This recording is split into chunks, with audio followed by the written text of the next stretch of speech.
विज्ञान से जुड़ी नवीनतम वीडियो को देखने के लिए चैनल की सदस्यता लेना ना भूलें और विज्ञान से संबंधित सभी वीडियो पर जानकारी लेने के लिए बेल आइकन जरूर दबाएं।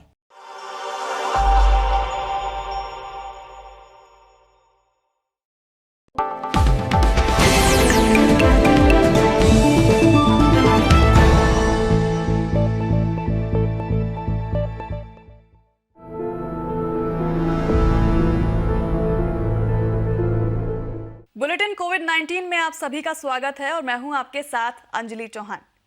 ज्यादा आबादी होने के बावजूद भारत में कोरोना संक्रमण से होने वाली मौतों की दर अमेरिका और यूके के मुकाबले काफी कम रही।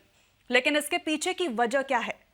दिल्ली के अखिल भारतीय आयुर्विज्ञान संस्थान यानी कि एम्स और राष्ट्रीय प्रतिरक्षा विज्ञान संस्थान यानी कि NII के वैज्ञानिकों ने एक अध्ययन में इस बात की खोज की है।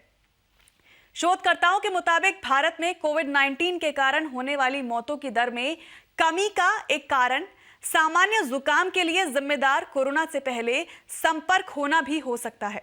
शोधकर्ताओं ने कोरोना काल से पहले कुछ लोगों के शरीर से ब्लड सैंपल्स और प्लाज्मा को एकत्र किया था। शोधकर्ताओं ने अध्ययन के दौरान पाया कि इनके ब्लड सैंपल और प्लाज्मा में SARS-CoV-2 के खिलाफ CD4+T सेल्स ने प्रभावी तरीके से प्रतिक्रिया दी। सिर्फ इतना ही नहीं, 21% स्वस्थ प्रतिभागियों के नमूनों को कोरोना वायरस SARS-CoV-2 के स्पाइक प्रोटीन के प्रति भी प्रभावी पाया गया। दरअसल टी सेल खून में मौजूद श्वेत रक्त कोशिका यानी कि WBC का एक प्रकार है जो इम्यून सिस्टम के लिए काफी ज्यादा महत्वपूर्ण है।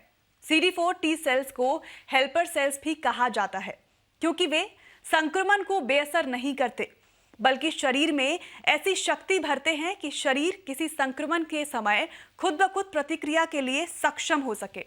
कोरोना वायरस का जब टी सेल्स के साथ टकराव होता है तब सामान्य सर्दी होती है। ये कोविड संक्रमण से रक्षा तो नहीं कर पाती, लेकिन ये बीमारी की गंभीरता को कम करने में काफी सहायक होती है। इसीलिए मौत की संभावनाएं कम हो जाती हैं। इस अध्ययन को मेडिकल जर्नल फ्रंटियर इन इम्यूनोलॉजी में प्रकाशित किया गया है। किसी व्यक्ति में कोरोना की जांच तो आसानी से की जा सकती है, लेकिन अगर एक बड़े समूह में एक साथ कोरोना के संक्रमण का पता लगाना हो तो काफी मुश्किल होती है। CSIR के वैज्ञानिकों ने अब एक ऐसे सिस्टम की खोज की है जिसके जरिए सीवेज और हवा में मौजूद कोरोना वायरस की निगरानी करके बड़े पैमाने पर संक्रमण का अनुमान लगाया जा सकेगा। CSIR के महानिदेशक डॉक्टर शेखर सी मांडे ने एक सीवेज और एयर सर्विलांस सिस्टम के बारे में उपराष्ट्रपति और राज्यसभा के सभापति M वेंकैया नायडू के समक्ष प्रस्तुतिकरण दिया है। इस सिस्टम में लोगों के मल में और हवा में मौजूद कोरोना वायरस की निगरानी से संक्रमित लोगों के बारे में अनुमान लगाया जाता है। सीवेज निगरानी किसी भी आबादी में संक्रमित लोगों की संख्या के बारे में गुणात्मक एवं मात्रात्मक अनुमान प्रदान करती है और इसका उपयोग कोविड-19 के बढ़ने की प्रक्रिया को समझने के लिए उस समय किया जा सकता है जब बड़े पैमाने पर लोगों के परीक्षण करने संभव नहीं होते हैं। CSIR के मुताबिक इस सिस्टम से न केवल इस महामारी को समझने में मदद मिलेगी बल्कि भविष्य में कोविड-19 के फैलने और उसका जल्द से जल्द पता लगाने के लिए भी ये महत्वपूर्ण साबित होगी। कोरोना से पीड़ित व्यक्ति के बेहतर इलाज के लिए ये जरूरी है कि उसके शरीर में कोरोना संक्रमण का जल्द से जल्द पता चल जाए। अमेरिका की राइस यूनिवर्सिटी के वैज्ञानिकों ने किसी व्यक्ति के शरीर में कोरोना का संक्रमण पता लगाने के लिए एक नई तकनीक पर रिसर्च की है।